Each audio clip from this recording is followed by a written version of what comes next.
الحمد للہ الذی ہدانا لہذا وما كنا لنہتدی لولا ان ہدانا اللہ. الحمد للہ الذی انزل علی عبدہ الکتاب ولم یجعل لہ عوجا. الحمد للہ نحمدہ ونستعینہ ونستغفرہ ونؤمن بہ ونتوکل علیہ ونعوذ باللہ من شرور انفسنا ومن سیئات اعمالنا. من يهده الله فلا مضل له ومن يضلل فلا هادي له ونشهد أن لا إله إلا الله وحده لا شريك له هو الأول والآخر والظاهر والباطن وهو بكل شيء عليم. بديع السماوات والأرض أنى يكون له ولد ولم تكن له صاحبة وخلق كل شيء وهو بكل شيء عليم. ونشهد أن سيدنا ونبينا محمد عبد الله ورسوله ارسلہ کافۃ للناس بالحق بشیرا ونذیرا وداعیا الی اللہ باذنہ وسراجا منیرا. اللہ کی حمد اور اس کی تعریف، اس کی کبریائی بیان کرنی چاہیے ہمیں کہ وہ ایک اکیلا رب اس جہاں کا، اس کا کوئی پارٹنر نہیں، اس کے جیسا کوئی نہیں، اس کا کوئی ہمسر نہیں، اس کا کوئی پیرالل نہیں، اس کی کوئی صاحبہ نہیں، اسے کسی کی ضرورت نہیں، اسے کوئی تھکا نہ سکے، اسے کوئی دھوکہ نہ دے سکے، اس کو کوئی چیٹ نہ کر سکے. ہر ایک اسی کی مخلوق، اس سے کوئی بھاگ نہ سکے، اس سے کوئی بات چھپا نہ سکے. وَلَقَدْ خَلَقْنَا الْإِنسَانَ وَنَعْلَمُ مَا تُوَسْوِسُ بِهِ نَفْسُهُ وَنَحْنُ أَقْرَبُ إِلَيْهِ مِنْ حَبْلِ الْوَرِيدِ. ہر ایک کے دل میں اٹھنے والے وسوسوں کو وہی جانے، ہر ایک سے وہ بے انتہا قریب. وہ ایسا مالک کہ اپنی ہر کریشن کے رزق کا بندوبست خود کرے. وہ ایسا مالک کہ اپنی مخلوق کی حفاظت بھی خود کرے. اس رب کی کوئی مثال دی ہی نہیں جا سکتی. وہی ہے جس نے یہ دن اور رات کی تبدیلی کا پرفیکٹ سسٹم بنایا. وہی ہے جس نے زمین اور آسمان کے درمیان پرفیکٹ کوریلیشن قائم کیا. سورج کے اطراف اس زمین کی گردش سے اس زمین پر دن اور رات تبدیل ہوتے ہیں. اس سورج نے، اس زمین نے، اس چاند نے، سیاروں نے، ستاروں نے نہ تو اپنے رب کے ساتھ کبھی کسی کو شریک کیا اور نہ ہی اپنے رب کی نافرمانی کی. ہر طرح کے موونگ کریچرز کی لائف سائیکل پر ہم غور کریں کہ کس طرح ایک چیٹی سے لے کر ایک ہاتھی تک کے تمام چھوٹے سے ایک چھوٹا اور بڑے سے بڑے جاندار جو ہیں اپنے رب کے آرڈر پر اپنی ڈیوٹی کو انجام دیے چلے جا رہے ہیں اور ایک دوسرے کو اسسٹ کرتے چلے جا رہے ہیں. ڈسٹربنس نہیں پھیلا رہے، نہ فسادات کوئی پھیلا رہے ہیں. اور سب سے بڑی بات یہ ہے کہ جانور کبھی اپنے رب کے ساتھ شرک نہیں کرتے. کیا کسی جانور کو ہم نے دیکھا کہ وہ اپنے سر کو یہاں وہاں جھکاتا پھرتا؟ اب میں اپنے آپ کو جانوروں سے بھی گیا گزرا نہ بناؤں اور اپنے رب کو پہچانوں، اپنے رب کی قدرتوں کو پہچانوں. ان ساری باتوں کا ہمیں اپنے دل و دماغ سے اعتراف کرتے ہوئے یہ گواہی دینی ہے کہ وہ ایک اکیلا ہے، اللہ وحدہ لا شریک. اور ساتھ ہی ساتھ یہ بھی گواہی دینی ہے کہ محمد ابن عبداللہ صلی اللہ علیہ وسلم اس کے بندے اور آخری رسول ہیں، جن کے دل مبارک پر ان کے اور سارے سنسار کے رب نے اپنی آخری کتاب قرآن مجید کا نزول کیا، جو رہتی دنیا کے لیے ہدایت کا سورس ہے. اب اس کتاب کے بعد کوئی کتاب نازل نہیں ہونے والی اور رہتی دنیا میں حضور صلی اللہ علیہ وسلم کے بعد کوئی نبی، کوئی پیغمبر نہیں آنے والا. اور اب کوئی چیز آنے والی ہے تو وہ ہے ہماری موت اور قیامت. اور یہ دونوں میں سے کون سی چیز پہلے آئے گی یہ ہم نہیں بتا سکتے، جس کی تیاری ہمیں اپنی ذاتی کامیابی کے لیے کرنی ہے. اور یہ کامیابی ہمیں صرف اور صرف کتاب اللہ سے ہی ملے گی، کیونکہ یہی ایک کتاب ہے جو ساری مینکائنڈ کے لیے ہدایت اور گائیڈنس دے سکتی ہے. آئیے ہم غور کرتے ہیں آج کے اس خطبے میں کہ آج کے جو پینک حالات ہیں پوری دنیا میں، اسے کتاب اللہ سے ہمیں کیا گائیڈنس حاصل ہوتے ہیں. مصیبت پر صبر کرنا، اپنے آپ کو اللہ کی رضا کے خاطر روک لینا، اپنے پیشن، ایموشن، ٹیمپٹیشن، اینگر اس لیے کنٹرول کرنا تاکہ ان کے آفٹر افیکٹ سے ہماری آخرت خراب نہ ہو جائے، ہمارا رب ہم سے ناراض نہ ہو جائے. اپنے صبر کو اپنے آپ پر اس طرح غالب کر لینا کہ ہمارا ہر قول، ہر عمل، ہر ایکشن، ہر ری ایکشن کے ساتھ ساتھ اس کا انجام بھی ذہن میں کوئکلی ہمیں اپیئر ہو جائے. نبی اور رسولوں نے صبر کی مثالی نمونے آنے والی انسانیت کو لیے اپنے عمل سے ثابت کیے. فرمایا کہ والصابرین فی البأساء والضراء وحین البأس اولئک الذین صدقوا واولئک هم المتقون. اپنے اعمال کو سچ ثابت کر دکھائیں گے ایسے لوگ جو ہر ایڈورس حالات میں، وپریت حالات میں، مس فارچونز میں، ہارڈ شپ میں، پینک حالات میں صبر کرتے ہیں. ایسے لوگ ہوا کرتے ہیں جو تقوی والے. والذین صبروا ابتغاء وجہ ربہم وقاموا الصلاة وانفقوا مما رزقناہم سرا وعلانیۃ ویدرؤون بالحسنۃ السیئۃ اولئک لہم عقبی الدار. اور ان لوگوں کا صبر بھی اپنے رب کے خاطر ہوا کرتا ہے. اپنے رب کی رضا چاہنے کی خاطر وہ صبر کرتے ہیں اور عبادات کو قائم کرتے ہیں، اور اپنے پوزیشنز میں سے، اپنی ملکیت میں سے چھپے اور کھلے طور سے سوشل کنٹریبیوشن ان کا جاری رہتا ہے، اور ہر طرح کے نیگیٹوز کو، ہر طرح کی برائیوں کو وہ پش کرتے رہتے ہیں، دھکیلتے رہتے ہیں احسن طریقے سے، پازیٹیو وے سے. اس طرح کے لوگوں کا انجام ہی بہت بہترین ہوگا. آج دنیا میں جو فسادات اور وارز ہو رہے ہیں اس کے تعلق سے ہمیں کیا فرمان اور نصیحت ملتی ہے کتاب اللہ سے؟ اس موقع سے ہم نے کیا سبق حاصل کرنا چاہیے؟ کتاب اللہ کیا کہتی ہے اس طرح کے غیر انسانی حرکتوں پر؟ آئیے دیکھتے ہیں 30 نمبر کی صورت شریفہ کی آیت نمبر 41 میں اللہ تعالیٰ فرماتے ہیں کہ ظہر الفساد فی البر والبحر بما کسبت ایدی الناس لیذیقہم بعض الذی عملوا لعلہم یرجعون. انسان کی اپنی کرتوت کی وجہ سے زمین پر فساد ہی فساد برپا ہوتے ہیں. یہ اس لیے کہ انسانوں کا رب ان کے کچھ اعمال کے برے نتائج اس دنیا میں ہی انہیں دکھا دے تاکہ وہ رجوع کریں، تاکہ وہ پلٹیں، تاکہ وہ لوٹیں. کتاب اللہ کے ہر پڑھنے والے سے، ہر سننے والے سے، سمجھنے والے سے یہ آیت بات کرتی ہے کہ اپنی ذاتی اور اجتماعی معاملات کو چیک کرے کہ اس کی اپنی ایکٹیویٹیز سے، اس کی اپنی لائف سٹائل سے اور لائن آف ایکشن سے اس نے اس خوبصورت زمین کا کتنا ڈسٹربنس کریٹ کیا ہے. کتاب اللہ میں انسان کی کمائی کے سبب زمین کو برباد ہونے کی بات کہی گئی ہے. ہم پرسنلی اپنے اس کنٹریبیوشن پر غور کریں اور دوسری اہم ذمہ داری کو بھی ریئلائز کریں کہ اس وائرس کا علاج صرف اور صرف مالک انسان کی کتاب سے حاصل ہو سکتا ہے. یہ اہل کتاب کی ذمہ داری بن جاتی ہے کہ وہ ساری انسانیت کو ان کے مالک کے پیغام کو کنوے کر دے، ورنہ اس فساد، خون خرابے اور ڈسٹربنس کے نتیجے ہماری آنے والی نسلوں کو تباہ و برباد کر دیں گے. پیسفل کو ایگزسٹنس کے فارمولے کو اپنانا ہی ایک واحد حل ہے جس سے دنیا بے خبر ہے، انجان بھی ہے، اور اس پیسفل کو ایگزسٹنس کے لیے ناکام کوشش بھی کرتی چلی آ رہی ہے.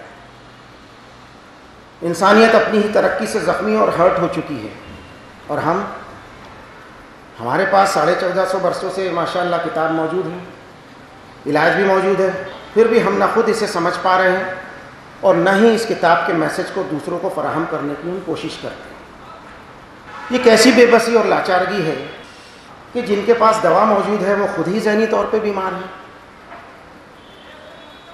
ان حالت کے لیے ہم اپنے رب کی کتاب سے پوچھتے ہیں اور اپنے رب سے دعا کرتے ہیں کہ ہمیں حل بتائیے.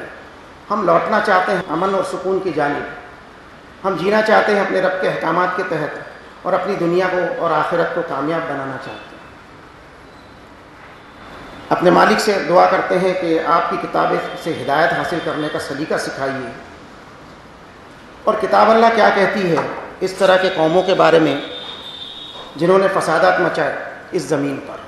فرمایا کہ الم تر کیف فعل ربک بعاد ارم ذات العماد التی لم یخلق مثلها فی البلاد وثمود الذین جابوا الصخر بالواد وفرعون ذی الاوتاد الذین طغوا فی البلاد فاکثروا فیہا الفساد فصب علیہم ربک صوت عذاب ان ربک لبالمرصاد.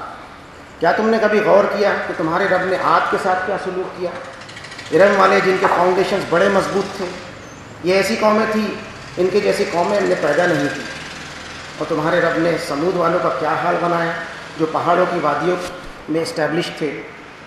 فرعون کو کیسے تباہ کیا جسے اپنی سلطنت پر بڑا گھمنڈ تھا کہ اس کی حکومت کا پایا بڑا مضبوط ہے. یہ قومیں جو ہلاک و برباد کر دی گئی، شرارتوں پر آمادہ ہو گئی تھی، زمین میں ادھم اور فساد برپا کر کے رکھا تھا. بس اپنے رب کے عذاب کا کوڑا جب ان پر پڑا تو نیست و نابود ہو گئے. تمہارے رب کی پکڑ بڑی سخت ہے اور بڑی مضبوط ہے. ان آیتوں میں جن قوموں کے بارے میں رب تعالیٰ نے فرمایا ہے ان کے بعد بھی کئی قوموں کا بھی یہی حال ہوا. جس کی ہسٹری ہمیں ہمارے ملک میں بھی ملتی ہے اور دیگر دنیا میں بھی ہسٹوریکل فیکٹس موجود ہیں۔ وقت کا کوئی بھی سپر پاور ہو، جنہوں نے زمین میں ادھم مچا رکھا ہو، تو رب کا عذاب جب ان پر پڑا تو زمین کا حصہ بن گئے۔ اپنے رب کے آرڈرز کے مطابق اگر فالو نہیں کیا اور نافرمانیاں کی اور اپنی دشمنی اللہ کے ساتھ جاری رکھی تو اللہ کا عذاب ایسے سرکش، انکاری اور طاقتور فرعون کو بھی برباد کرنے کے لیے بہت کافی ہے۔ اب ہمیں ضرورت ہے اس بات کی کہ ہم کتاب ہدایت کو خود سمجھنے کے لیے راضی ہو جائیں تو اپنا پرسنل اور کلیکٹیو امپرومنٹ آج بھی ہم جاری کر سکتے ہیں۔ امن اور سکون قائم ہو جانے کے بعد پھر سے دوبارہ بھنگ نہ کیا جائے۔ اس کے بارے میں اللہ تعالیٰ فرماتے ہیں کہ وَلَا تُفْسِدُوا فِي الْأَرْضِ بَعْدَ إِصْلَاحِهَا وَادْعُوهُ خَوْفًا وَطَمَعًا إِنَّ رَحْمَتَ اللَّهِ قَرِيبٌ مِّنَ الْمُحْسِنِينَ۔ زمین میں امن اور شانتی کے بعد ہرگز فساد، ڈسٹربنس پھیلانے کی کوشش نہ کرنا، اپنے رب سے خوف اور امید کے ساتھ دعائیں کرتے رہنا، بے شک اللہ کی رحمت بڑھ چڑھ کر نیکی کرنے والوں کے قریب ہوا کرتی ہے۔ اللہ کی رحمت تو احسان کرنے والوں پر نچھاور ہونے کے لیے منتظر ہے، ہم ہی نادانی اور جہالت میں اس سے دور جا رہے ہیں۔ زمین کو ڈسٹربنس سے بچائے رکھنا اور اپنے مالک کو راضی کرنے کے لیے پکارتے رہنا، اپنے رب کی مغفرت حاصل کرنے کے لیے اپنی خواہشات پر قابو پانا، اپنے رب کی رضا کے لیے جد و جہد کرنا، کامیابی حاصل کرنے کا یہی راستہ کتاب اللہ تجویز کرتی ہے۔ کون ہے جو سنہری اصولوں کو اپنانے کے لیے تیار ہے؟ سب سے پہلے ہم خود اپنی ذات کو اس میزان پر، اس بیلنس پر پرکھ کر کے دیکھ لیں اور اسے پریکٹیکلی ریڈیٹ کرنے کے لیے ہم تیار ہو جائیں۔ اکاؤنٹیبلٹی کا احساس ہی وہ پوٹینشل ہے جو ایک سینسیبل انسان کو اس زمین میں ڈسٹربنس پھیلانے سے باز رکھ سکتا ہے۔ اپنے آخرت کی زندگی کو کامیاب بنانے کی خواہش ہی اسے اپنے من پر قابو پانا سکھا سکتی ہے۔ وقت کے نبیوں نے بھی ہمیشہ کتاب اللہ سے اسی پوائنٹ پر انسانوں کو دعوت دی۔ فرمایا کہ وَإِلَىٰ مَدْيَنَ أَخَاهُمْ شُعَيْبًا فَقَالَ يَا قَوْمِ اعْبُدُوا اللَّهَ وَارْجُوا الْيَوْمَ الْآخِرَ وَلَا تَعْصَوْا فِي الْأَرْضِ مُفْسِدِينَ۔ حضرت شعیب علیہ السلام کا ذکر ہے کہ انہوں نے بھی اپنی قوم کو یہی کہا کہ ابدیت یعنی اللہ کے قانون کے مطابق لائف کو جینا اور آخرت کے دن کو اپنے ذہن میں ہمیشہ تازہ رکھنا اور زمین کو ہر قسم کے ڈسٹربنس سے بچائے رکھنا۔ لیکن انسانیت کا دستور یہی رہا کہ اللہ کی نافرمانی کر کے، اس کے آرڈرز کو فالو نہ کر کے ان کا رویہ یہ ہوتا کہ فرمایا اللہ تعالیٰ نے کہ وَإِذَا قِيلَ لَهُمْ لَا تُفْسِدُوا فِي الْأَرْضِ قَالُوا إِنَّمَا نَحْنُ مُصْلِحُونَ أَلَا إِنَّهُمْ هُمُ الْمُفْسِدُونَ وَلَكِنْ لَا يَشْعُرُونَ۔ اور جب کہا گیا انسانوں سے، انسانیت سے کہ زمین میں ڈسٹربنس اور فساد مت پھیلاؤ، تو ان کا جواب ہوتا کہ ہم تو اصلاح اور ریفارمیشنز کے کام کر رہے ہیں۔ ہم اپنے آپ کو چیک کریں کہ کوئی اتھارٹی یا کوئی پوزیشن یا کوئی ادھیکار آ جانے کے بعد، کوئی اسٹیٹس حاصل کرنے کے بعد ہمارا ایکشن کیا ہے؟ کیا ہماری وجہ سے اپنے ماحول میں کوئی ڈسٹربنس تو کریٹ نہیں ہو رہا؟ اگر ہو رہا ہے تو ان 3 فنڈامنٹل بنیادی آیتوں کے تحت ہر شخص اپنے آپ کو چیک کرے۔ یہ 3 آیتیں ہیں سورہ البقرہ کی 204، 205، 206 نمبر کی آیت۔ فرمایا کہ وَمِنَ النَّاسِ مَن يُعْجِبُكَ قَوْلُهُ فِي الْحَيَاةِ الدُّنْيَا وَيُشْهِدُ اللَّهَ عَلَىٰ مَا فِي قَلْبِهِ وَهُوَ أَلَدُّ الْخِصَامِ وَإِذَا تَوَلَّىٰ سَعَىٰ فِي الْأَرْضِ لِيُفْسِدَ فِيهَا وَيُهْلِكَ الْحَرْثَ وَالنَّسْلَ وَاللَّهُ لَا يُحِبُّ الْفَسَادَ وَإِذَا قِيلَ لَهُ اتَّقِ اللَّهَ أَخَذَتْهُ الْعِزَّةُ بِالْإِثْمِ فَحَسْبُهُ جَهَنَّمُ وَلَبِئْسَ الْمِهَادُ۔ ان آیتوں کا ترجمہ آپ گھر جا کر ایز اے ہوم ورک دیکھیں اور اس کو سمجھنے کی کوشش کریں کہ اپنی اتھارٹی کے مس یوز اور اپنی قابلیت کے غلط استعمال پر، اپنی طاقت کے نشے پر اگر قابو پانا ہے تو ہمیں ہولڈ کرنا ہوگا اپنے آپ کو۔ آخرت کا رسپیکٹر اگر ہم کم کرنا چاہتے ہیں تو ہدایت کے سگنل کتاب اللہ سے ہم کو حاصل کرنے ہوں گے۔ 28 نمبر کی سورت شریفہ میں کی 83 نمبر کی آیت میں فرمایا اللہ تعالیٰ نے کہ تِلْكَ الدَّارُ الْآخِرَةُ نَجْعَلُهَا لِلَّذِينَ لَا يُرِيدُونَ عُلُوًّا فِي الْأَرْضِ وَلَا فَسَادًا وَالْعَاقِبَةُ لِلْمُتَّقِينَ۔ آخرت کا وہ گھر تو ہم نے ان لوگوں کے لیے ریزرو کر کے رکھا ہے جو زمین میں بڑھائی چڑھائی نہیں آتے اور نہ ہی زمین میں فساد پھیلاتے ہیں، اور یہی بہترین انجام ایسے تقوی والوں کا ہوگا۔ میں نے خطبے کے سٹارٹنگ میں یہ کہا تھا کہ اب کوئی چیز آنے والی ہے تو وہ ہماری موت ہے یا قیامت ہے۔ اور ان دونوں میں سے سب سے پہلے کیا آئے گی ہم نہیں بتا سکتے۔ گزشتہ کل ہم میں سے ایک بھائی کا انتقال ہو گیا، انا للہ و انا الیہ راجعون۔ ایک خاندان کے کسی بھی فرد کی موت واقع ہونے سے رنج و غم کا ماحول بن جاتا ہے، اور یہ فطری بات ہے کہ مٹی سے بنا بدن جب اپنے رب کے طرف سے روح لے کر اس دنیا میں آتا ہے تو خوشی بہت ہوتی ہے، اور جب اس مٹی کے بدن سے روح واپس بلا لی جاتی ہے تو رنج و غم کا ماحول بن جاتا ہے۔ قرآن شریف میں ہمیں سکھایا گیا ہے کہ ایسے معاملوں میں یا کوئی بھی مصیبت آنے پر انسان کا کیا رد عمل ہونا چاہیے، کیا ری ایکشن ہونا چاہیے۔ ہم سب اللہ ہی کی امانت ہے اور اسی کی طرف ہماری واپسی ہے، انا للہ و انا الیہ راجعون۔ رضینا باللہ ربا و بالاسلام دینا و بمحمد نبی صلی اللہ علیہ وسلم۔ رسول اللہ صلی اللہ علیہ وسلم کی سنت پر عمل کرتے ہوئے ہم سب اللہ کی مرضی پر راضی رہیں، اور اللہ نے جو توحید والا دین ہمیں عنایت فرمایا ہے اس پر اللہ کا شکر ادا کرتے ہوئے اللہ سے دعا کرے کہ یا رب ہم سب آپ کے غلام ہیں، آپ کے بندے ہیں، آپ کی رضا پر ہم راضی ہیں۔ ہم آپ کی بارگاہ میں ہمارے لیے مغفرت کی دعا پیش کرتے ہیں، اور اس بھائی کے لیے بھی ہم مغفرت کی دعا پیش کرتے ہیں کہ اللہ تعالیٰ ان کی مغفرت فرمائے، جنت الفردوس میں اعلیٰ مقام عطا فرمائے، آمین۔ سلام و جناب محمد رسول اللہ صلی اللہ علیہ وسلم پر کہ انہوں نے نماز جنازہ کا ایک سسٹم بنایا جس میں اللہ کی حمد و ثنا، اس کی بزرگی اور اس کی کبریائی کے ساتھ ساتھ جانے والے کی مغفرت کی ایسی جامع دعا رکھ دی کہ اللہم اغفر لحینا و میتنا و شاہدنا و غائبنا و صغیرنا و کبیرنا و ذکرنا و انسانا، اللہم من احییتہ منا فاحیہ علی الاسلام ومن توفیتہ منا فتوفہ علی الایمان۔ کہ اللہ ہم سب جو زندہ ہیں ان کی مغفرت فرما دیجیے، اور ان کی بھی جو اس دنیا سے جا چکے ہیں، چاہے مرد ہوں چاہے لیڈیز ہوں۔ یا اللہ ہمیں زندگی آپ ہی نے عطا کی ہے، اس زندگی میں ہمیں توفیق دیجیے کہ ہم آپ کی فرما برداری میں رہیں۔ آپ اگر ہمیں موت بھی دیں گے تو ایمان والی موت ہی دیجیے، آمین یا رب العالمین۔ بارک اللہ لنا ولکم فی القرآن العظیم ونفعنا وإیاکم بالآیات والذکر الحکیم، انہ تعالی کریم ملک بر رؤوف الرحیم، فاستغفروہ انہ هو الغفور الرحیم۔